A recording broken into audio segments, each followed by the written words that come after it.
اعوذ باللہ من الشیطان الرجیم، بسم اللہ الرحمن الرحیم۔ ولو اننا نزلنا الیہم الملائکۃ وکلمہم الموتى وحشرنا علیہم کل شیء قبلا ما كانوا لیؤمنوا الا ان یشاء اللہ ولکن اکثرهم یجہلون۔ اگر ہم فرشتے بھی ان پر نازل کر دیتے اور مردے ان سے باتیں کرتے اور دنیا بھر کی چیزوں کو ہم ان کی آنکھوں کے سامنے جمع کر دیتے، یہ تب بھی ایمان لانے والے نہیں تھے۔ چلے تھوڑا سا ہم آج یہ دیکھتے ہیں کہ حق کی دعوت کو رکاوٹ کا سامنا کیوں کرنا پڑتا ہے، کیونکہ یہاں پر ابھی بات ساری آئے گی کہ کس طرح شیطان انسان کو جو ہے وہ دلوں میں بری باتیں ڈالتا ہے اور اس کے بعد جو ہے وہ کس طرح جو ہے اپنی طرف لگا لیتا ہے۔ تو قتادہ کہتے ہیں کہ انسانوں میں سے بھی شیطان ہوتے ہیں، امام مالک بھی یہی کہتے ہیں کہ یہ جو شیطان ہوتے ہیں یہ انسانوں کو جو ہے وہ بھٹکاتے ہیں اور بہکاتے رہتے ہیں، اور اسی لیے آپ دیکھیں نا قرآن پڑھنے سے پہلے ہمیں کیا کہا گیا ہے کہ اللہ تعالیٰ کا ذکر کر لیا کرو، اور اس میں تعوذ اور تسمیہ پڑھ لیا کرو۔ ایک بات تو یہاں پہ یہ ہو گئی۔ پھر دوسری بات آپ دیکھیں کہ عموماً ہمارے ہاں جیسے شروع میں ابتدا میں آج میں نے بات کی تھی کہ ہمارے ہاں معاشرے میں کچھ چیزیں جو ہے وہ ہر طرح سے جو ہے وہ لوگ کہیں نہ کہیں اپنے کام کو سیدھا کرنے کی کوشش کرتے ہی رہتے ہیں۔ عموماً آپ دیکھیں نا عقیدے کی خرابی جو ہوتی ہے تو اسی سے ہر چیز خراب ہو جاتی ہے۔ ایک قدیم اطالوی شاعر ہے، وہ کہتا ہے کہ جب دماغ برائی کی طرف چل پڑے تو ہر چیز کرپٹ ہو جاتی ہے۔ پھر یعنی کہ ایک دفعہ عقیدہ خراب ہو گیا تو ہر چیز کرپٹ ہونی شروع ہو جاتی ہے۔ یعنی کہتے ہیں نا ایک دفعہ آپ نے کوئی فائل آپ کی جو ہے وہ آپ نے ڈاؤن لوڈ کی اور وہ کرپٹ فائل ڈاؤن لوڈ ہو گئی، یعنی مطلب کہ وہ خراب سی ڈاؤن لوڈ ہو گئی، تو اب کیا ہے کہ اس کے بعد جتنی بھی فائل ہے اس کے بعد ڈاؤن لوڈ ہوں گی وہ ساری کے ساری جو ہے وہ اسی طرح سے کرپٹ ہو جائیں گی، خراب ہو جائیں گی۔ اس کو ہم کمپیوٹر لینگویج میں یوز کرتے ہیں کرپٹ کا لفظ بھی، ٹھیک ہے۔ یہی کرپٹ جو ہے وہ کرپشن ہے بیسکلی۔ تو یہاں پر جو آج پورے جو ہم دیکھ رہے ہیں موضوع اس میں کیا ہے، کرپشن جو ہے وہ یہاں پہ نظر آ رہی، کس طرح توحید کے اندر کرپشن ہے۔ جیسے آج آپ نے کرپشن کا لفظ بہت سنا ہوا ہوگا، آج کل ہمارے یہاں ہر سطح پہ، معاشی سطح پہ کرپشن ہے، سماجی سطح پہ کرپشن ہے، کردار کا کرپشن ہے۔ اس طرح یہاں پہ توحید کا کرپشن ہمیں نظر آ رہا ہے، اور کس طرح سے ہمارے معاشرے میں توحید کا کرپشن جو ہے وہ آج پھیلتا چلا جا رہا ہے۔ اور یہ توحید کا کرپشن اتنا بڑا ہے کہ آپ سوچیں کہ ہماری پوری جو کہتے ہیں نا کہ ہماری لائف کی اصل جو ہماری بیس کی جو قدموں کی جگہ ہے ہماری، اس نے وہ قدموں کی جگہ ہلا کر رکھ دی ہے۔ بیسکلی یہ ساری کرپشن کی وجہ کیا ہوتی ہے؟ ایک تو یہ نیڈ بیسڈ ہوتی ہے اور دوسری یہ گریڈ بیسڈ ہوتی ہے۔ یعنی کہ بعض اوقات تو کچھ چیزوں کی ضرورت ہوتی ہے ہمیں، اس لیے ہم غلط کاموں کی طرف چل پڑتے ہیں، اور بعض اوقات ہمیں لالچ ہوتی ہے۔ اب دیکھیں لوگ مزاروں پہ کیوں جاتے ہیں، لوگ جو ہے کسی خانقاہوں پہ کیوں جاتے ہیں، لوگ ایسے ولیوں کو، صوفیوں کو، بزرگوں کو کیوں تلاش کر رہے ہوتے ہیں، لوگ باباؤں کے پیچھے کیوں جا رہے ہوتے ہیں؟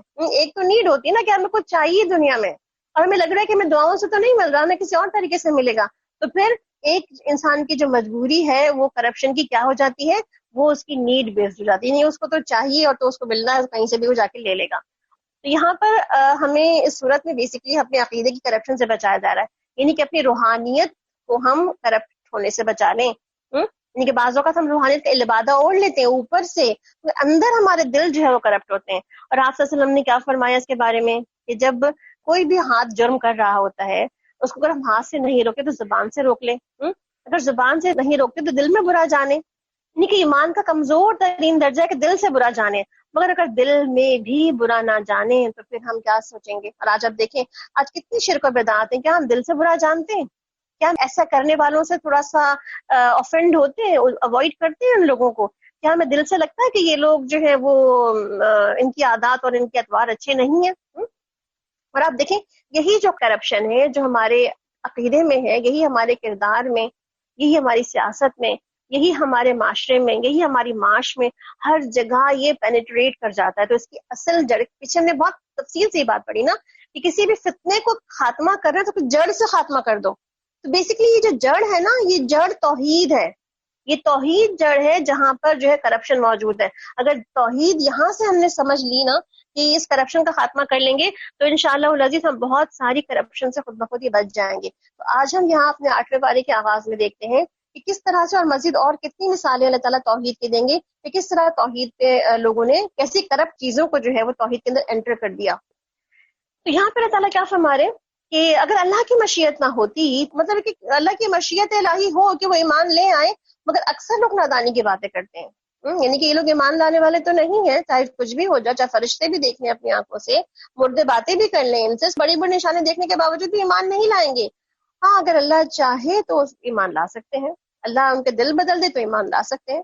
اور اکثریت کیا کرتی ہے؟ نادانی اور جہالت کی ہی باتیں کرتی ہے. ہم نے تو اسی طرح ہمیشہ شیطان انسانوں کو اور شیطان جنوں کو ہر نبی کا دشمن بنایا، جو ایک دوسرے پر خوش آئند باتیں دھوکے اور فریب کے طور پر القاء کرتے رہتے ہیں. اگر تمہارے رب کی مشیت یہ ہوتی کہ وہ ایسا نہ کریں تو وہ کبھی ایسا نہ کرتے. یعنی کہ اللہ ٹیسٹ کے طور پہ ایسے لوگوں کو مسلط کر دیتا ہے. قتادہ کہتے ہیں کہ جنوں میں سے بھی شیطان ہے اور انسانوں میں سے بھی شیطان ہوتے ہیں. یعنی کہ انسان بھی کچھ شیطان ہوتے ہیں جو شیطانی حرکات کرتے ہیں. حضرت ابو ذر کی روایت ہے کہ جب وہ کہتے ہیں کہ جب وہ مسجد آئے ایک دفعہ تو نبی کریم صلی اللہ علیہ وسلم نے کہا کہ ابو ذر تم نے جنوں اور انسانوں کی شر سے پناہ مانگ لی؟ تو انہوں نے کہا کہ کیا انسانوں میں بھی شیطان ہوتے ہیں؟ تو آپ نے فرمایا کہ ہاں، انسان جب شیطانی کے کام کرے تو وہ شیطان سے بھی زیادہ خطرناک بن جاتا ہے. یعنی کہ انسان شیطانوں والی حرکتیں کرے تو شیطانوں سے بھی زیادہ خطرناک ثابت ہوتا ہے. تو کیا کہا جا رہا ہے؟ اگر تمہارے رب کی مشیت یہ ہوتی کہ وہ ایسا نہ کرے تو وہ کبھی ایسا نہ کرتے. بس تم انہیں ان کے حال پہ چھوڑ دو کہ وہ اپنی جھوٹ کو گھڑتے ہی رہیں. یہ لوگ آخرت پر ایمان نہیں رکھتے اور ان کے دل اس طرف مائل ہیں اور کہ وہ اس سے راضی ہو جائیں. یعنی کہ دل کس طرف مائل ان کے دنیا کے خوشنما دھوکوں کی طرف دل مائل ہو چکے ہیں، ان کے دل اس میں راضی ہو چکے ہیں. اور وہ ان برائیوں کو کمائیں اور جن کو وہ کمانا چاہتے ہیں. یعنی کہ وہ اسی میں رہ کے برائیوں کو ہی کماتے چلے جائیں اور برے کاموں کو ہی کرتے چلے جائیں اور اپنے اعمال نامے کو بھرتے چلے جائیں. اور جب حال یہ ہے تو کیا میں اللہ کے سوا کوئی اور فیصلہ کرنے والا تلاش کروں؟ یعنی کہ حال جب یہ ہو جائے لوگوں کا تو پھر کیا کرنا چاہیے؟ کیا کوئی اور فیصلہ کرنے والا تلاش کیا جائے؟ حالانکہ اس نے پوری تفصیل کے ساتھ تمہاری طرف کتاب نازل کر دی ہے، اور جن لوگوں کو ہم نے کتاب دی تھی وہ جانتے ہیں کہ وہ کتاب تمہارے پاس رب ہی کی طرف سے حق کے ساتھ نازل ہوئی ہے، لہذا تم شک کرنے والوں میں شامل نہ ہو. تمہارے رب کی بات سچی اور انصاف والی ہے، کوئی اس کے فرامین کو تبدیل کرنے والا نہیں ہے، وہ سب کچھ سنتا اور جانتا ہے. وَإِن تُطِعْ أَكْثَرَ مَن فِي الْأَرْضِ يُضِلُّوكَ عَن سَبِيلِ اللَّهِ، اور اے نبی صلی اللہ علیہ وسلم اگر تم ان لوگوں کی اکثریت کے کہنے پر چلو جو زمین میں بستے ہیں تو وہ تمہیں اللہ کے راستے سے بھٹکا دیں گے. وہ تو محض گمان پر چلتے اور قیاس آرائیاں ہی کرتے ہیں. در حقیقت تمہارا رب سب سے زیادہ بہتر جانتا ہے کہ کون اس کے راستے سے ہٹا ہوا ہے اور کون سیدھی راہ پر ہے. پھر اگر تم لوگ اللہ کی آیت پر ایمان رکھتے ہو تو جس جانور پر اللہ کا نام لیا گیا ہو اس کا گوشت کھاؤ. آخر کیا وجہ ہے کہ تم وہی چیز نہ کھاؤ جس پر اللہ کا نام لیا گیا ہو؟ حالانکہ جن چیزوں کا استعمال بحالت مجبوری کے سوا تمام حالتوں میں اللہ نے حرام قرار دیا ہے ان کی تفسیر وہ تمہیں بتا چکا ہے. کل پڑھ لیا تھا نا ہم نے سورہ المائدہ میں، اس کا ذکر ہے یہاں پہ. بکثرت لوگوں کا حال یہ ہے کہ علم کے بغیر محض اپنی خواہشات کی بنا پر گمراہ کن باتیں کرتے ہیں، اور ان حد سے گزرنے والوں کو تمہارا رب خوب جانتا ہے. تم کھلے گناہوں سے بھی بچو اور چھپے گناہوں سے بھی، اور جو لوگ گناہ کماتے ہیں وہ اپنی اس کمائی کا بدلہ پا کر رہیں گے. اور جس جانور کو اللہ کا نام لے کر ذبح نہ کیا گیا ہو اس کا گوشت نہ کھاؤ، ایسا کرنا فسق ہے. شیاطین اپنے ساتھیوں کو وحی کرتے ہیں تاکہ وہ تم سے جھگڑا کریں، اگر تم نے ان کی اطاعت قبول کر لی تو تم یقیناً مشرک ہوگے. تو یہاں پر اللہ تعالیٰ کیا فرما رہے ہیں؟ کیا کھاؤ بیسکلی کہ جس پر اللہ کا نام لیا گیا ہو وہ کھاؤ، اور جس پر اللہ کا نام نہ لیا گیا ہو وہ نہ کھاؤ. اور یہاں پر دیکھیں، یہاں سے ایک بات اور بھی پتہ چلتی ہے کہ جب کھانے کی بات ہو رہی تو ابلیس نے کہا کہ اے اللہ میرا رزق کیا ہوگا؟ یعنی کہ سب کو فکر تھی اپنے رزق کی، تو اس نے بھی پوچھا کہ میرا رزق کیا ہوگا؟ تو اللہ تعالیٰ نے کیا فرمایا؟ جس کھانے پر اللہ کا نام نہ لیا جائے وہ تمہارا کھانا ہوگا. تو آپ سوچ لیں کہ ہم نے ابلیس کو موٹر تازہ کرنا ہے یا بھوکا مارنا ہے، کیا کرنا ہے؟ اوامن کانا میتا فاحییناہ، اور کیا وہ شخص جو پہلے مردہ تھا پھر ہم نے اس کو زندگی بخشی اور اس کو وہ روشنی عطا کی جس کے اجالے میں وہ لوگوں کے درمیان زندگی کی راہ طے کرتا ہے. تو وہ شخص کی طرح ہو سکتا ہے جو تاریکیوں میں پڑا ہوا ہو اور کسی طرح ان سے نہ نکلتا ہو؟ کافروں کے لیے تو اسی طرح کے ان کے اعمال خوشنما بنا دیے گئے ہیں، اور اسی طرح ہم نے ہر بستی میں ان کے بڑے بڑے مجرموں کو لگا دیا ہے کہ وہ اپنے مکر و فریب کا جال پھیلائیں. دراصل وہ اپنے فریب کے جال میں آپ ہی پھنستے ہیں مگر انہیں اس بات کا شعور ہی نہیں ہے. تو یہاں پہ کیا بات ہو رہی پتہ چل رہی ہے ہمیں کہ اللہ تعالیٰ کیا فرمانے کہ کوئی شخص پہلے مردہ تھا، یعنی کہ لا علم تھا، جاہل تھا، اس کے پاس علم نہیں تھا. پھر ہم نے اس کو زندگی بخشی، یعنی کہ علم بخشا اس کو، ایمان بخشا اس کو، شعور بخشا اس کو. تو پھر کیا ہوا؟ اللہ تعالیٰ نے اس کو ایمان کی وجہ سے اس کو مردہ سے زندہ کر دیا. اور پھر کیا ہوا؟ جب وہ انسان روشنی میں آ کے پھر تاریکیوں سے باہر نکل گیا. اور تاریکیاں کن کن چیزوں کی ہو سکتی ہیں؟ ظلم کی، جہالت کی، کفر کی، تعصبات کی، بدعات کی. تو اللہ نے کیا فرمایا کہ ایمان اور علم اور اللہ تعالیٰ کو شعور جو ہے انسان کو جہالت سے، لا علمی سے اور ان بڑے بڑے اندھیروں سے باہر نکال لاتا ہے. جب ان کے سامنے کوئی آیت آتی ہے تو وہ کہتے ہیں کہ ہم نہ مانیں گے جب تک کہ وہ چیز خود ان کو نہ دی جائے جو اللہ کے رسولوں کو دی گئی تھی۔ اللہ بہتر جانتا ہے کہ اپنی رسالت کا کام کس سے لے اور کس طرح لے۔ قریب ہے وہ وقت جب یہ مجرم اپنے مکاریوں کی وجہ سے اللہ کے ہاں ذلت اور سخت عذاب سے دوچار ہوں گے۔ فَمَن يُرِدِ اللَّهُ أَن يَهْدِيَهُ يَشْرَحْ صَدْرَهُ لِلْإِسْلَامِ، جس سے اللہ ہدایت بخشنے کا ارادہ کرتا ہے اس کا سینہ اسلام کے لیے کھول دیتا ہے، اور جسے گمراہی میں ڈالنے کا ارادہ کرتا ہے اس کے سینے کو تنگ کر دیتا ہے۔ مَن يُرِدِ اللَّهُ بِهِ خَيْرًا يُفَقِّهْهُ فِي الدِّينِ، اللہ تعالیٰ جس سے بھی بھلائی کا ارادہ رکھتا ہے اس کو دین کی سمجھ دیتا ہے۔ تو یہ پیمانہ ہے بیسکلی، اور اس کے لیے ہم کیا دعا کرتے ہیں؟ رب اشرح لی صدری ویسر لی امری واحلل عقدۃ من لسانی یفقہوا قولی۔ تو یہی تو یشرح صدری ہے جس کی ہم دعا مانگتے ہیں۔ اور ایسا بھیجتا ہے کہ اس کے یوں محسوس ہونے لگتا ہے گویا اس کی روح آسمان کی طرف پرواز کر رہی ہے۔ اس طرح اللہ ناپاکی ان لوگوں پر مسلط کر دیتا ہے جو ایمان نہیں لاتے، حالانکہ یہ راستہ تمہارے رب کا سیدھا راستہ ہے، اور اس کے نشانات ان لوگوں کے لیے واضح کر دیے گئے ہیں جو نصیحت قبول کرتے ہیں۔ ان کے لیے ان کے رب کے پاس سلامتی کا گھر ہے اور وہ ان کا سرپرست ہے، اسی صحیح طرز عمل کی وجہ سے جو انہوں نے اختیار کیا ہے۔ جس روز اللہ ان سب کو جمع کرے گا اور اس روز وہ جنوں سے خطاب کر کے فرمائے گا، اے گروہ جن، تم نے انسانوں پہ خوب ہاتھ صاف کیا، یعنی تم نے خود فائدہ اٹھایا انسانوں سے۔ اللہ تعالیٰ کیا فرمائیں گے؟ انسانوں میں سے جو ان کے ساتھی تھے کہیں گے، اے پروردگار، ہم نے ایک دوسرے کے ساتھ خوب استعمال کیا، یعنی کہ نہ صرف جنہوں نے ہمیں استعمال کیا بلکہ ہم نے بھی جنوں کو خوب استعمال کیا، اور اب اس وقت پر ہم آ پہنچے ہیں جو تو نے ہمارے لیے مقرر کیا تھا۔ اللہ فرمائے گا کہ اچھا، اب آگ تمہارا ٹھکانہ ہے، اب اس میں تم ہمیشہ رہو گے، اور اس سے بچیں گے صرف وہی لوگ جنہیں اللہ بچانا چاہے گا۔ اچھا، ایک چیز اور میں نے پیچھے مس کی ہے کہ اللہ تعالیٰ جہاں پہ کہتے ہیں نا کہ یہ سیدھا راستہ ہے، سلامتی کا گھر ہے، دارالسلام ہے، تو بیسکلی دارالسلام جنت کا گھر ہے، جنت ہے بیسکلی۔ تو یہاں پہ اللہ تعالیٰ کیا فرما رہے ہیں کہ جو نصیحت قبول کرتے ہیں ان کے لیے اللہ تعالیٰ نے جنتیں رکھ دی ہیں، جنت تیار کر رکھی ہے۔ اور آپ دیکھیں نا، اللہ تعالیٰ نے اسی طرح طریق الجنہ کے نام سے جو ہے وہ باقاعدہ کہتے ہیں نا آیس کرنی صاحب کے کچھ ہے وہ فرمودات ہیں جو ایک کارڈ کی شکل میں ہمارے پاس موجود ہے، اور جس میں طریق الجنہ لکھا ہوا ہے کہ جنت میں جانے کے راستے کیا ہو سکتے ہیں۔ تو کچھ چیزیں انہوں نے لکھی کہ جنت میں جانے کی کون کون سی چیزیں ہیں جو ہمیں جنت تک لے جاتی ہیں، تو یہ آپ پڑھ سکتے ہیں، اور انشاءاللہ اس کو بھی ہم شیئر کر دیں گے آپ کے ساتھ کہ اس میں کون سی تسبیحات ہیں، کون سی اذکار ہیں جو جنت میں لے جانے والی ہیں اور جنت میں فائدہ دینے والی ہیں، جس میں ایک چھوٹی سی تسبیح جو آپ سب بہت پڑھتے ہوں گے، لا حول ولا قوت الا باللہ، یہ تسبیح بھی جو ہے وہ جنت میں لے جانے والی تسبیح ہے۔ اور اسی طرح ہم جب دعا کرتے ہیں نا ربنا آتنا فی الدنیا حسنہ وفی الآخرۃ حسنہ وقنا عذاب النار، تو یہ بھی جو ہے ہماری وہی تسبیح ہے جس میں ہم دنیا حسنہ اور آخرت کی حسنات مانگ رہے ہوتے ہیں۔ اور اس طرح سبحان اللہ وبحمدہ عدد خلقہ ورضا نفسہ وزنۃ عرشہ ومداد کلماتہ بھی جب ہم اس کو پڑھ رہے ہوتے ہیں تو اس میں بھی کیا ہے کہ ہم اللہ سبحانہ تعالیٰ سے کیا کہہ رہے ہوتے ہیں کہ اللہ تعالیٰ ہمیں بہت ساری برکات ان کی سب کے وزن کے برابر دے دینا۔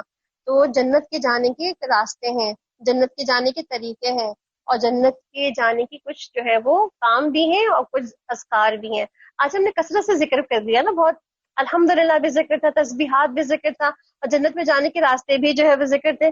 اس کا مطلب کیا ہوا کہ بہت سارے اذکار ہمارے آس پاس ایسے ہیں جو ہمیں جنت میں لے جانے والے ہیں، اور ہم بالکل غافل بیٹھے ہوئے کہ ہمیں تو بس امید پہ چلے جائیں گے، اللہ تعالیٰ سے امید رکھیں گے جنت میں چلے جائیں گے، تو یہ اذکار بھی کرنے کی ضرورت ہے۔ تو پھر کیا ہوا کہ دیکھو اس طرح ہم ظالموں کو ایک دوسرے کا ساتھی بنا دیں گے، کذالک نولی بعض الظالمین بعضا بما کانوا یکسبون، اس کی کمائی کی وجہ سے جو وہ کرتے تھے۔ اور کیا کہیں گے، اے گروہ جن و انس، کیا تمہارے پاس خود تم ہی میں سے نبی نہیں آئے تھے جو تم کو میری آیات سناتے تھے اور اس دن کا انجام سے ڈراتے تھے؟ وہ کہیں گے کہ ہاں، ہم اپنے خلاف خود ہی گواہی دیتے ہیں، آج دنیا کی زندگی نے ان کو دھوکے میں ڈال دیا ہے، اور اس وقت وہ لوگ خود اپنے خلاف کی گواہی دیں گے کہ وہ کافر تھے۔ ذالک ان لم یکن ربک مہلک القری بظلم واہلها غافلون، اور تمہارا رب بستیوں کو ظلم سے تباہ کرنے والا نہ تھا جبکہ اس کے باشندے، اس کے رہنے والے خود ہی غافل ہوں۔ یعنی کوئی بھی ظلم سے تباہ، اللہ اپنے ظلم سے کسی کو تباہ نہیں کرتا۔ کہتے ہیں نا اللہ نہ ظلم پسند کرتا ہے اپنی ذات کے لیے، نہ بندوں سے چاہتا ہے کہ بندہ کسی پہ ظلم کرے، تو اللہ نے بھی کسی کو ظلم سے ہلاک نہیں کیا۔ اور کیا کہا، وَلِكُلِّ دَرَجَاتٍ مِّمَّا عَمِلُوا، ہر ایک شخص کا درجہ اس کے عمل کے لحاظ سے ہے۔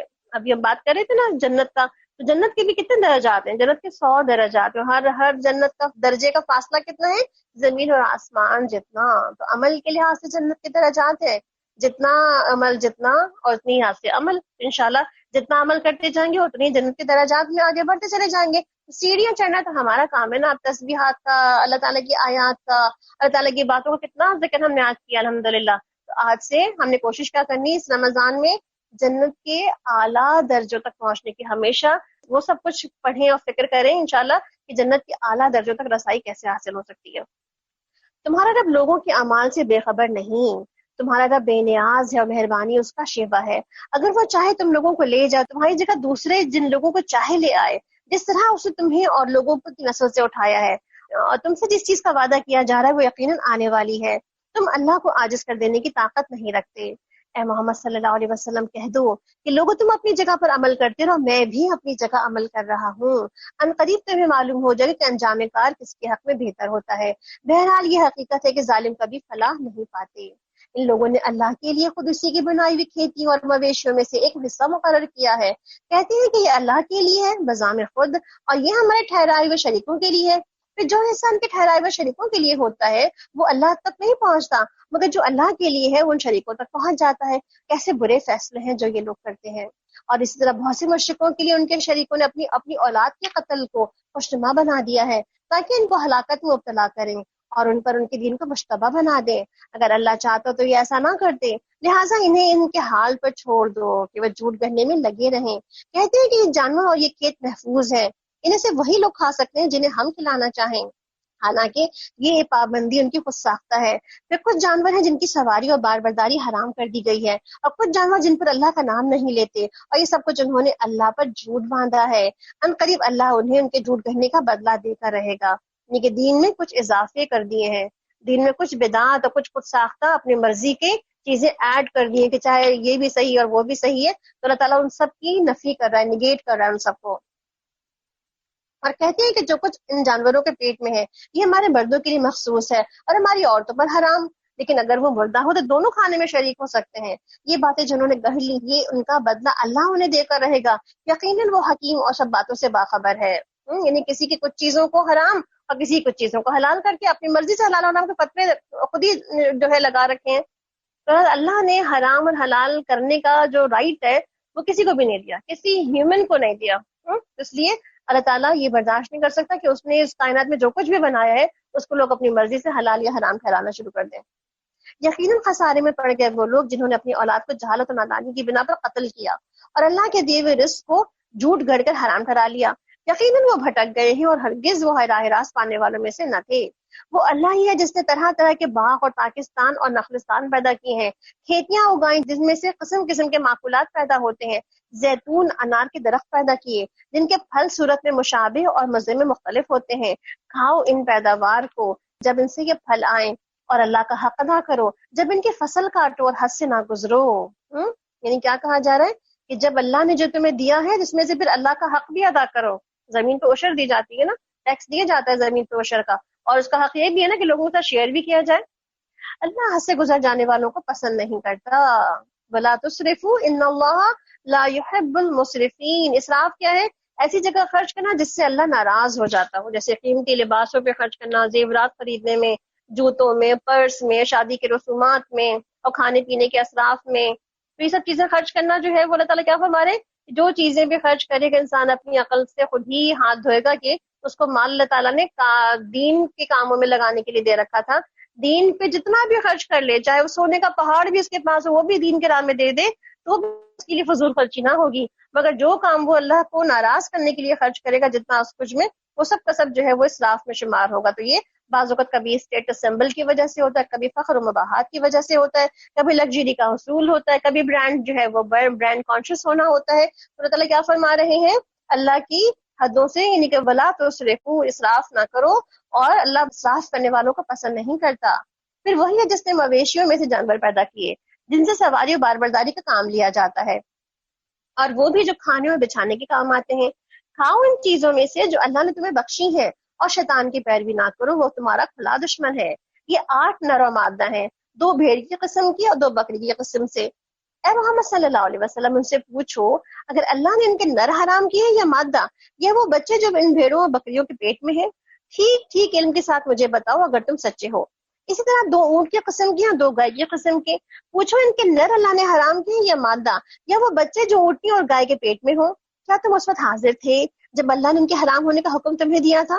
یا پھر اس شخص سے بڑھ کر بڑا ظالم اور کون ہوگا جو اللہ کی طرف منسوخ کر کے جھوٹی بات کہے تاکہ علم کے بغیر لوگوں کی غلط رہنمائی کرے۔ یعنی کہ دین کے معاملے میں انسان اپنی رائے کا اظہار نہ کرے ہر وقت کہ میری رائے اس بارے میں یہ ہے۔ آپ کی رائے کسی قابل نہیں ہے، آپ کی رائے کی کوئی اوقات نہیں ہے۔ اللہ کا دین، اللہ کی دین دلیل مانگتا ہے، اللہ کے دین اللہ کی باتیں مانگتا ہے۔ یہاں پر اپنی صرف باتوں سے اور اپنی رائے سے لوگوں کو مسٹریکٹ نہ کریں۔ یقیناً اللہ ایسے ظالموں کو راہ راست نہیں دکھاتا۔ اے محمد صلی اللہ علیہ وسلم ان سے کہو کہ جو وہی میرے پاس آئی اس میں سے تو میں کوئی ایسی چیز نہیں پاتا کہ کسی کھانے والے پر حرام ہو، اللہ یہ کہ جو مردار ہو یا بہایا ہوا خون ہو یا سور کا گوشت ہو وہ ناپاک ہے یا فسق ہو، اللہ کے سوا کسی اور کے نام پر ذبح کیا گیا ہو۔ جو شخص حالت مجبوری میں بغیر اس کے کوئی نافرمانی کا ارادہ رکھتا ہو کہ وہ حد ضرورت سے تجاوز کرے گا، یقیناً تمہارا رب درگزر سے کام لینے والا اور رحم فرمانے والا ہے۔ اور جن لوگوں نے یہودیت اختیار کر لی ہے ان پر ہم نے سب ناخن والے جانور کو حرام کر دیا تھا، اور گائے اور بکری کی چربی بھی بجز اس کے جو ان کی پیٹھ میں یا ان کی آنتوں میں لگی ہوئی رہ جائے یا ہڈی سے لگی رہ جائے، یہ ہم نے ان کی سرکشی کی وجہ سے سزا دی تھی، اور ہم جو کچھ کہہ رہے ہیں بالکل سچ کہہ رہے ہیں۔ اب اگر وہ تمہیں جھٹلائیں تو ان سے کہہ دو کہ تمہارا رب کا دامن رحمت وسیع ہے اور مجرموں سے اس کا عذاب کو پھیرا نہیں جا سکتا۔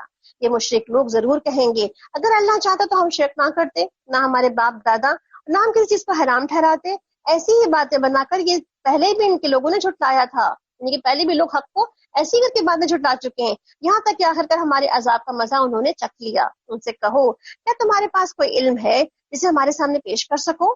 تم تو محض گمان پر چل رہے ہو اور قیاس آرائیاں کرتے ہو۔ پھر کہو کہ حقیقت میں حجت تو اللہ ہی کے پاس ہے، اگر اللہ چاہتا تو تم سب کو ہدایت دے دیتا۔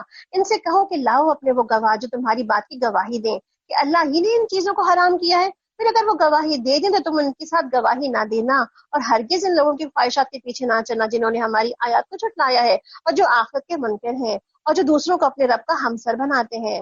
اے محمد صلی اللہ علیہ وسلم قل تعالوا اتلوا ما حرم ربکم علیکم ما حرم ربکم علیکم اللہ تشرکوا بہ شیئا۔ اے محمد صلی اللہ علیہ وسلم ان سے کہو آؤ میں تمہیں سناؤں کہ تمہارے رب نے تم پہ کیا حرام کیا ہے۔ کیا حرام کیا ہے؟ نمبر 1 یہ کہ اللہ کے ساتھ کسی کو شریک نہ ٹھہراؤ۔ اب بتایا جا رہا ہے کہ اچھا جو تم اتنی دیر سے شرک کی داستانیں سن رہے تھے، کرپشن کی داستانیں سن رہے تھے، اب بتاؤ کہ تمہیں کیا چیزیں اللہ تعالیٰ نے منع فرمائی ہیں، کیا 10 کمانڈمنٹس ہیں جو لکھ کے تمہیں دے دیے ہیں۔ نمبر 2 وبالوالدین احسانا، والدین کے ساتھ احسان کرو۔ ولا تقتلوا اولادکم، اپنی اولاد کو مفلسی کے ڈر سے قتل نہ کرو، ہم تمہیں بھی رزق دیتے ہیں اور ان کو بھی رزق دیں گے۔ ولا تقربوا الفواحش، بے شرمی کی باتوں کے قریب بھی نہ جاؤ چاہے وہ کھلی ہو یا چھپی۔ ولا تقتلوا النفس التي حرم الله الا بالحق، اور کسی جان کو جسے اللہ نے محترم ٹھہرایا ہلاک مت کرو مگر حق کے ساتھ۔ اور یہ باتیں ہیں جن کی ہدایت اس نے تمہیں کی ہے شاید کہ تم سمجھ بوجھ سے کام لو۔ ولا تقربوا مال الیتیم، اور یہ کہ یتیم کے مال کے قریب نہ جاؤ مگر ایسے طریقے سے جو کہ بہترین ہو، یہاں تک کہ وہ اپنی جوانی تک پہنچ جائیں، یعنی کہ بالغ اور سمجھدار ہو جائیں۔ وَأَوْفُوا الْكَيْلَ وَالْمِيزَانَ بِالْقِسْطِ، اور ناپ تول میں پورا انصاف کرو۔ ہم ہر شخص پہ ذمہ داری کا اتنا ہی بوجھ رکھتے ہیں جتنا کہ وہ اٹھا سکے۔ اور جب بات کہو تو انصاف کی کہو، خواہ معاملہ اپنے رشتہ داروں کا ہی کیوں نہ ہو، اور اللہ کے عہد کو پورا کرو۔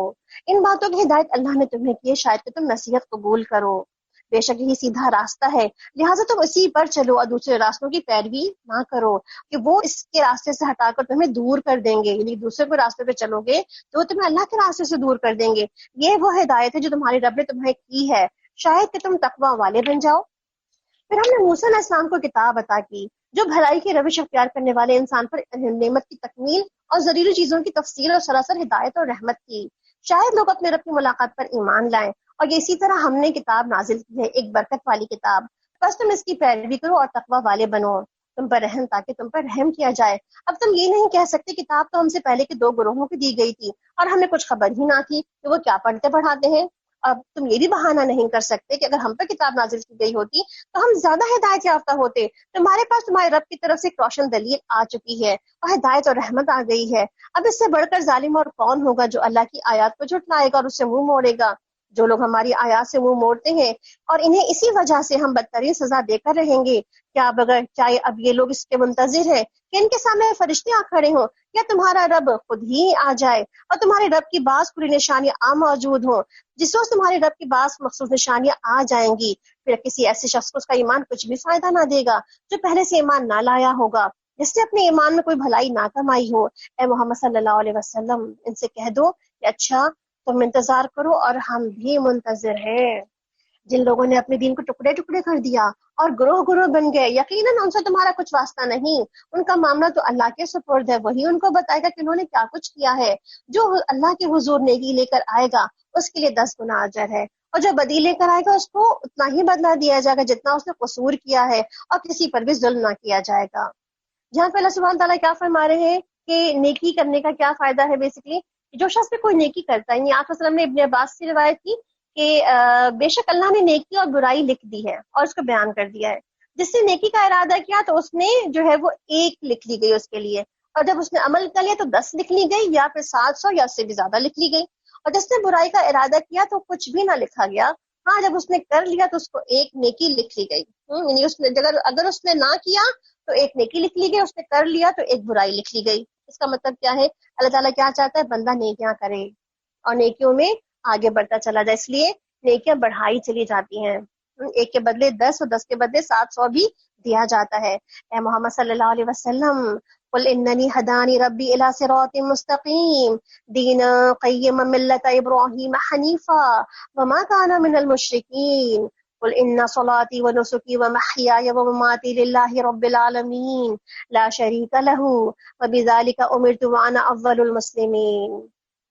کہو کہ میرے رب نے بالیقین مجھے سیدھا راستہ دکھا دیا، بالکل ٹھیک دین ابراہیم علیہ السلام کا طریقہ جسے یکسو ہو کر اس نے اختیار کیا تھا اور وہ مشرکوں میں سے نہ تھا.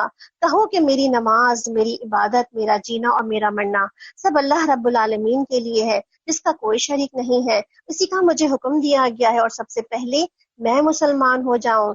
کہو کہ کیا میں اللہ کے سوا کوئی اور رب تلاش کروں، حالانکہ وہی ہر چیز کا رب ہے. ہر شخص جو کچھ کماتا ہے اس کا ذمہ دار وہ خود ہے، کوئی بوجھ اٹھانے والا کسی دوسرے کا بوجھ نہیں اٹھاتا. پھر تم سب کو اپنے رب کی طرف پلٹنا ہے، اس وقت وہ تمہارے اختلافات کی حقیقت تم پر کھول دے گا. وہی ہے جس نے تم کو زمین میں خلیفہ بنایا اور تم میں سے بعض کو بعض کے مقابلے میں زیادہ بلند درجے دیے تاکہ جو کچھ تم کو دیا ہے اس میں تمہاری آزمائش کرے.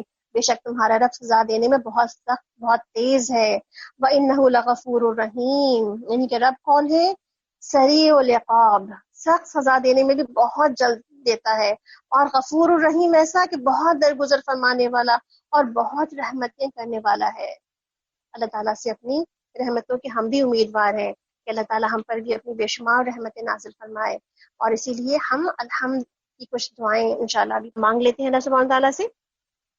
الحمدللہ کثیرا، الحمدللہ سبحان اللہ وبحمدہ سبحان اللہ العظیم، الحمدللہ حمدا کثیرا طیبا مبارکا فیہ، اللہم لک الحمد کلہ وإلیک یرجع الامر کلہ، سبحان ربی وبحمدہ سبحان ربی وبحمدہ سبحان اللہ والحمد للہ ولا الہ الا اللہ واللہ اکبر ولا حول ولا قوة الا باللہ العلی العظیم.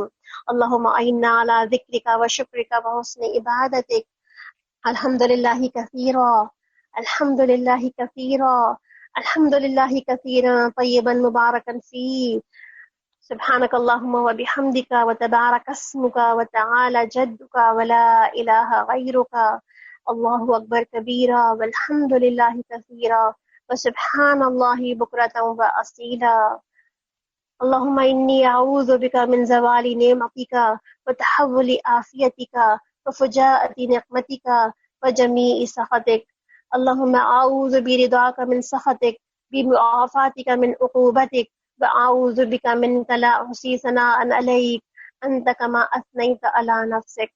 اے اللہ میں تیری ناراضگی سے اور تیری رضامندی کی اور تیری سزا سے اور تیری معافی کی اور ہم تجھ سے تیری پناہ میں آتے ہیں. اللہ ہم سب تیری تعریف بیان کرنے کی طاقت نہیں رکھتے مگر تو ویسا ہی ہے جیسے تو نے خود اپنی ثنا بیان کی ہے، سبحان اللہ و بحمدہ عدد خلقہ ورضا نفسہ وزنة عرشہ ومداد کلماتہ. ربي أوزعني أن أشكر نعمتك التي أنعمت علي وعلى والدي وأن أعمل صالحا ترضاه وأصلح لي في ذريتي إني تبت إليك وإني من المسلمين. سبحانك اللهم وبحمدك أشهد أن لا إله إلا أنت أستغفرك وأتوب إليك. السلام عليكم ورحمة الله وبركاته.